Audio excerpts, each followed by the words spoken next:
Students, welcome back. Chapter 14 electric current and it's effects के part first video में हमने electric circuit और circuit में यूज होने वाले कंपोनेंट्स और उनके सिंबल्स के विषय में सीखा था। और उसके बाद में हमने ये भी जाना था कि जो इलेक्ट्रिक कंपोनेंट्स होते हैं उनके सिंबल में हम कौन कौन से सिंबल्स हैं और उनका यूज़ कहाँ पर किया जाता है। ठीक है, जैसे हम डायग्राम बनाते हैं तो डायग्राम में हम कंपोनेंट्स की जगह पर उनके सिंबल्स का यूज़ करते हैं। उसके बाद में जो इलेक्ट्रिक करंट होता है, यदि अधिक करंट फ्लो होता है कभी कभी, तो उससे क्या होता है, उससे एक प्रॉब्लम हो जाती है कि जो हमारी वायर है वो जल जाती है, फ्यूज़ हो जाती है। तो उसको रोकने के लिए डिवाइस का यूज़ किया जाता है जिसको स्विच कहते हैं। और उसके बाद में एक जो बिल्डिंग्स होती हैं उनमें कभी कभी दुर्घटनाएं हो जाती हैं, तो दुर्घटनाएं ना हो उसको रोकने के लिए एमसीवीज का प्रयोग किया जाता है, मिनिएचर करंट ब्रेकर। ठीक है, जब कभी कभी जैसे वायर होती है और उसमें अधिक करंट आ जाता है, अधिक करंट फ्लो होने के कारण से उसमें आग लगने का डर हो जाता है और उसको रोकने के लिए जो उस एमसीवीज होती हैं वो अपने आप टर्न ऑफ हो जाती हैं। ठीक है, और जब उसको फिर ऑन करते हैं तो वो स्वतः फिर चालू हो जाती है। इस प्रकार से उसको हम सेफ्टी डिवाइस कहते हैं।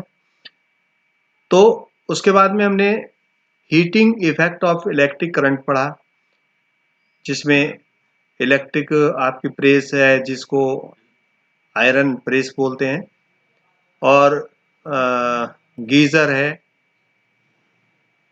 आप बल्ब देखते हैं, बल्ब को जब यदि आप टच करेंगे, जब उसको ऑन करते हैं तो टच करने पर आपको वो गर्म महसूस होता है। ठीक है, और हीटर है, हीटर पर आप खाना पकाते हैं। तो इस प्रकार से ये सब जो है heating effect of electric current होता है। इसके बाद में एक आज जो हम अध्ययन करेंगे वो है magnetic effect of electric current. ठीक है, तो magnetic effect of electric current के लिए एक्टिविटी 14.5 में हम देखते हैं, एक कार्डबोर्ड लेते हैं और उस ऐसा कार्डबोर्ड लेते हैं जो जिस प्रकार से आपने देखा होगा मैच स्टिक होती है ना, ये तो ये अंदर से जो है क्या है, खोखला है और इसकी साइड खड़ी हुई है। जैसे आपने मैच स्टिक देखी होगी तो उसमें क्या होता है, जो बॉक्स होता है उसमें ये नीचे जिसमें स्टिक रखी रहती हैं, तो इस प्रकार का ये बॉक्स है मान लीजिए। ठीक है, और इस पर हम क्या करते हैं, ये वायर को रैप करते हैं, लपेटते हैं इस प्रकार से, और इसके अंदर एक छोटी सी कंपास रखी हुई है और इसके एक सिरे पर क्या करते हैं, जो वायर है यहाँ पर एक इलेक्ट्रिक बल्ब को यहाँ पर कनेक्ट करते हैं और इस वायर का ये सिरा जो हम सेल के पॉजिटिव टर्मिनल से कनेक्ट करते हैं, और दूसरा जो एंड है इसका वायर का, इसको हम जो सेल है सेल के निगेटिव टर्मिनल से कनेक्ट करते हैं। ठीक है, और यहाँ पर एक स्विच का भी यूज करते हैं हम। स्विच का यूज हम सीख चुके हैं। यदि हम स्विच नहीं लगाएंगे और सीधे कनेक्ट करेंगे तो इसमें जो है करंट फ्लो होगा, और लगातार फ्लो होने के कारण से जो हमारा सेल है वो जल्दी से वीक हो जाएगा। इसलिए जब हमें आवश्यकता है तब हम इसका स्विच ऑन करते हैं और हमारा जो सर्किट है वो कंप्लीट होता है और हम अपना जो भी एक्सपेरिमेंट है कर लेते हैं, और इससे सेल हमारा जो है फ्यूज होने से जो कहना चाहिए नष्ट हो जाती है, उसकी जो एनर्जी है उसको रोकने के लिए हम स्विच का यूज करते हैं। ठीक है, तो इस प्रकार से हमने ये एक सर्किट तैयार किया। यहाँ पर ये इसमें कंपास रखी हुई है। जब हम इस स्विच को ऑन करते हैं, ठीक है, यहाँ से इसको ऑन करते हैं तो इसमें इलेक्ट्रिक करंट फ्लो होता है। और देखते क्या है कि जो ये कंपास है इसके अंदर, ठीक है, तो इसकी जो सुई है, निडल है, उसमें डिफ्लेक्शन हो जाता है, विक्षोभ हो जाता है, अर्थात वो सुई अपने जो डायरेक्शन है नॉर्थ साउथ डायरेक्शन, तो उससे वो डिफ्लेक्ट हो जाती है, विक्षोभ हो जाता है उसमें। और फिर हम क्या करते हैं कि इस स्विच को फिर ऑफ कर देते हैं, ठीक है, ऑफ कर देते हैं तो फिर देखते हैं इस कंपास की जो नीडल है ये अपनी इनिशियल पोजीशन में आ जाती है, मतलब अपनी प्रारंभिक पोजीशन में नॉर्थ साउथ डायरेक्शन में, ठीक है।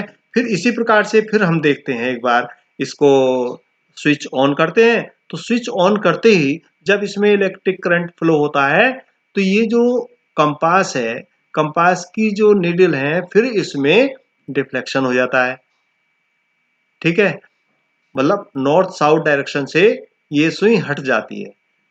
फिर हम इसको ऑफ करते हैं, ऑफ करने पर फिर क्या देखते हैं कि जो हमारी ये निडल थी इस कंपास की फिर वो अपनी इनिशियल पोजीशन में आ जाती है। तो इसका मतलब ये हुआ कि जब हम इसके अंदर करंट फ्लो करते हैं तो इसमें मैग्नेटिक इफेक्ट आ जाता है, ठीक है, करंट फ्लो होने से इस वायर में क्या हो जाता है, इलेक्ट्रिक करंट फ्लो होने से इसमें मैग्नेटिक इफेक्ट आ जाता है। और मैग्नेटिक इफेक्ट होने के कारण से ये जो सुई है कंपास की इसमें डिफ्लेक्शन हो जाता है।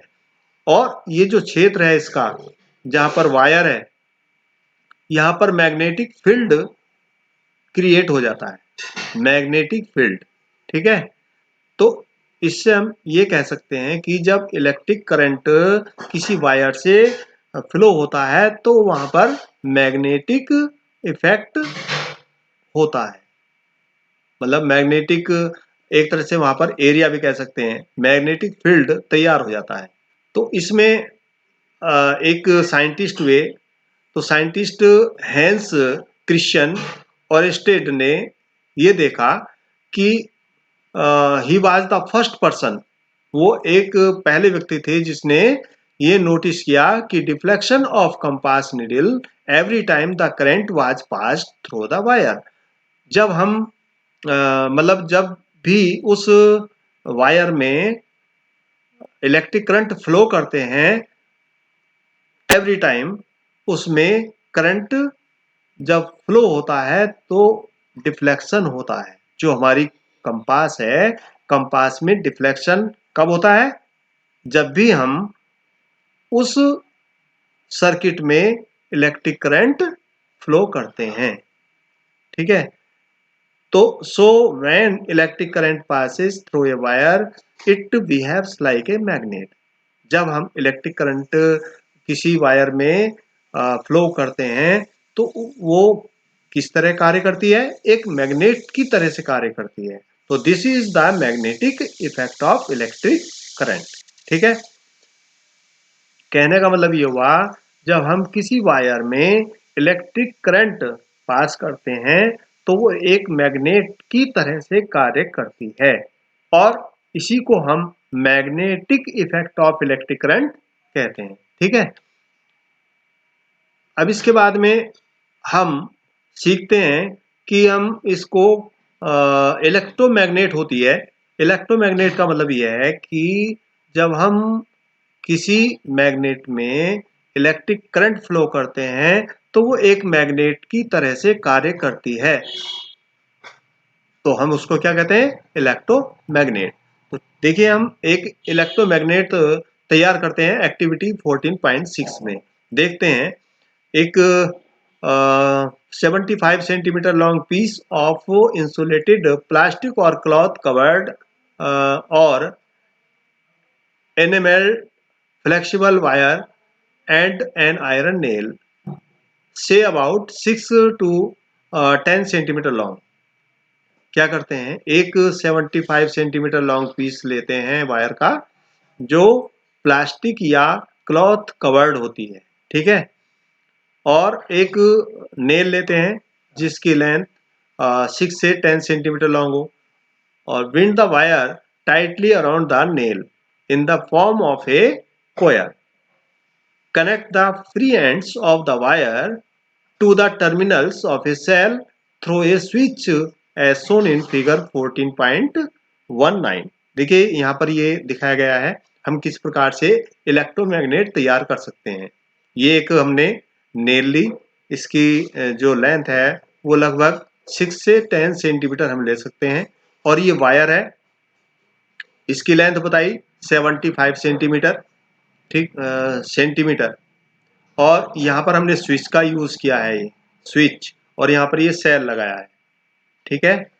तो और जो ये नेल है, इस नेल पर हमने इस वायर को इस प्रकार से रैप किया है, लपेटा है, और इसका एक एंड तो ये है जिसका कनेक्शन यहाँ पर हमने किया है इस स्विच से, ठीक है। और दूसरा एंड यहाँ पर है ये इस साइड में, और इसका ये वाला एंड जो हमने सेल के पॉजिटिव टर्मिनल से कनेक्ट किया है, ठीक है। जब हम इस समय क्या है, ऑन पोजीशन में है। ऑन पोजीशन में होने पर क्या होता है, इसमें इलेक्ट्रिक करंट फ्लो होता है, और इलेक्ट्रिक करंट जैसे ही इसमें फ्लो होता है तो इसमें मैग्नेटिक इफेक्ट आ जाता है, अर्थात ये जो नेल है मैग्नेट की तरह कार्य करती है, ठीक है।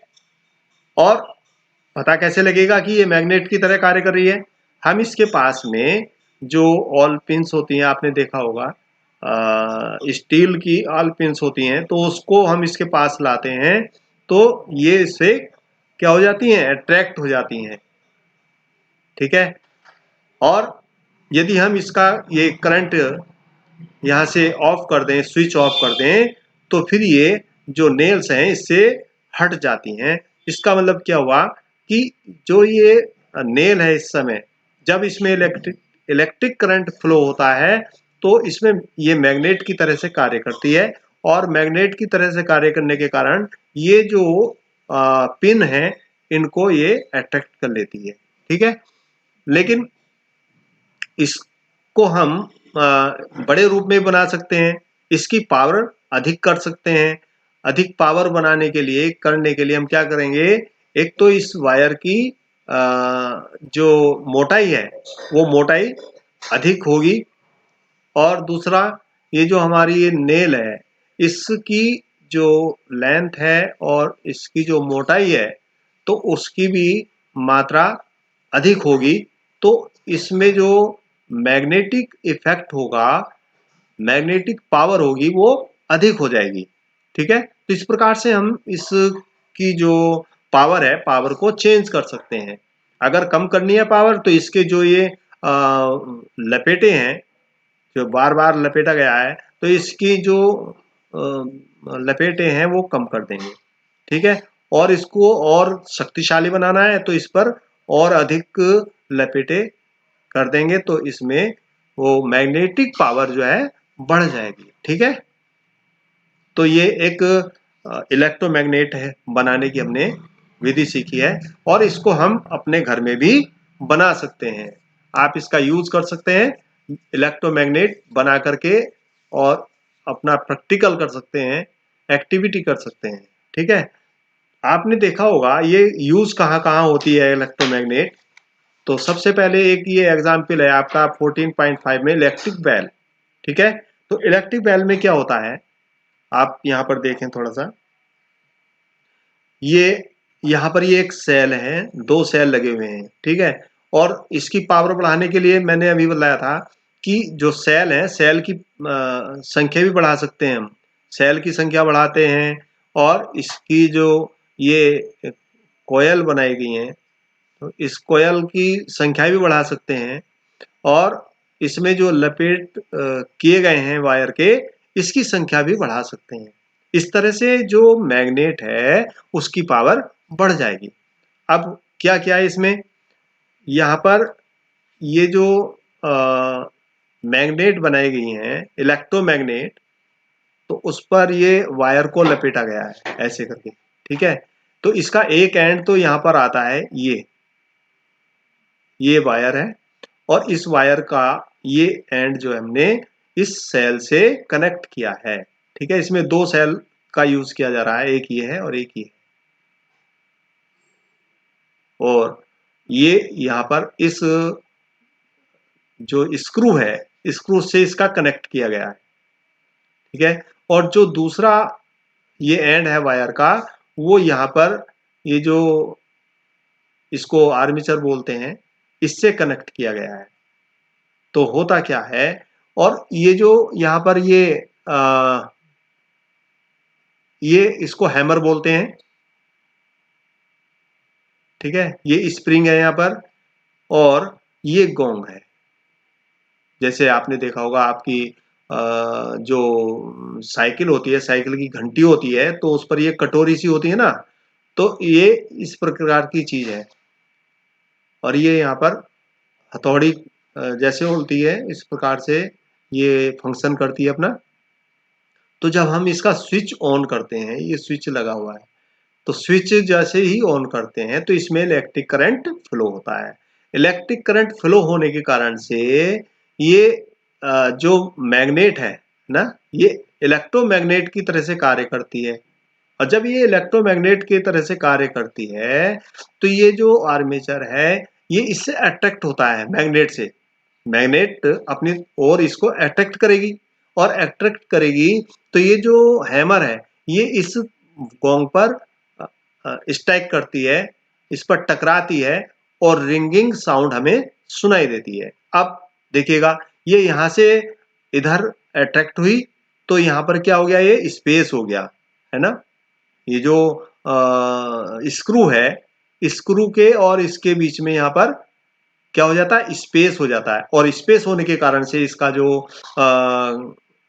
कहना चाहिए सर्किट है, वो ऑफ हो जाता है, इनकम्प्लीट हो जाता है। और इनकम्प्लीट होने के कारण से फिर ये जो हैमर है, ये यहाँ से हट जाता है, ठीक है। और जब ये हट गया, तो फिर ये स्क्रू से टच हो जाता है। स्क्रू से टच होने के कारण से फिर इसमें ये मैग्नेट की तरह से कार्य करता है, क्योंकि इसमें इलेक्ट्रिक करंट फ्लो होने लगा। तो इलेक्ट्रिक करंट फ्लो होने से फिर ये मैग्नेट की तरह से कार्य करती है, और मैग्नेट की तरह से कार्य करती है, तो ये फिर जो हैमर है, ये फिर इससे टकराएगी, इससे अट्रैक्ट होती है। और अट्रैक्ट होने के कारण से फिर, और जब अट्रैक्ट होता है, तो ये जो इसकी हैमर है, ये इस पर स्ट्राइक करती है ना। और फिर हमें रिंगिंग साउंड सुनाई देती है। और जब ये इससे अट्रैक्ट होती है, तो क्या होता है, ये जो स्क्रू है और स्क्रू के इसके बीच की जो ये स्पेस है, यहाँ पर स्पेस बन जाता है, ठीक है। और स्पेस होने के कारण से फिर इसका कनेक्शन हट जाता है, इनकम्प्लीट हो जाता है। और इनकम्प्लीट होने के कारण से फिर ये जो सर्किट है हमारा, इनकम्प्लीट होने के कारण से ये मैग्नेट की तरह से कार्य नहीं करता है। और नहीं करता है तो फिर ये अपनी फर्स्ट पोजीशन में चला जाता है, और ये इससे जो है दूर हट जाता है। और दूर हटने के कारण से फिर ये स्क्रू में यहाँ पर टच हो जाता है। स्क्रू में टच होने पर फिर क्या होता है, इसमें इलेक्ट्रिक करंट फिर फ्लो होने लगता है। और फ्लो होता है तो फिर ये मैग्नेट की तरह कार्य करती है ना, इलेक्ट्रोमैग्नेट। और फिर ये हैमर इससे अट्रैक्ट होकर के फिर इस पर ये स्ट्राइक करता है। तो इस प्रकार से ये बार बार प्रोसेस चलती रहती है, जब हमारा ये स्विच ऑन रहता है तो, ठीक है। तो स्विच ऑन होने से इसमें इलेक्ट्रिक करंट फ्लो होता है, और फ्लो होने के बाद में ये जो इलेक्ट्रोमैग्नेट है, ये अपनी ओर इस आयरन की जो ये आर्मेचर बना हुआ है, इसको अपनी ओर अट्रैक्ट कर लेती है। और अट्रैक्ट करने से इसमें जो ये फिट हैमर फिट हो रही है, तो ये इस गोंग पर स्ट्राइक करती है, और रिंगिंग साउंड सुनाई देती है। और जब ये इससे अट्रैक्ट हो जाती है यहाँ पर, तो यहाँ पर ये जगह खाली हो जाती है। जगह खाली होने से ये हमारा जो सर्किट है, ये इनकम्प्लीट हो जाता है, और फिर इसमें इलेक्ट्रिक करंट फ्लो होना बंद हो जाता है। तो फिर ये यहाँ से इसके पास से फिर ये अपनी फर्स्ट पोजीशन में चली जाती है, और यहाँ से हट जाती है, ठीक है। तो इस प्रकार से इलेक्ट्रोमैग्नेट जो है ये कार्य करती है, और हमारी जो बैल है वो इलेक्ट्रोमैग्नेट के आधार पर बनी हुई है, ठीक है। और जो ये मैग्नेट्स हैं, ये हमारे बहुत सारे कंपोनेंट्स हैं, प्लेन्स हैं, जिनमें इनका यूज़ होता है, जैसे रेडियो है, टीवी है और आपका स्पीकर है ना? और ये इलेक्ट्रिक बेल है हमने अभी देखी। तो इलेक्ट्रिक बेल भी हम अपने आप बना सकते हैं, ठीक है? ये भी हमने एक्टिविटी बताई है। इसके आधार पर हम इलेक्ट्रोमैग्नेट बना सकते हैं, ठीक है? तो इस तरह से जो हमारा ये चैप्टर 14 है, electric current and it's effects, complete होता है। Thank you.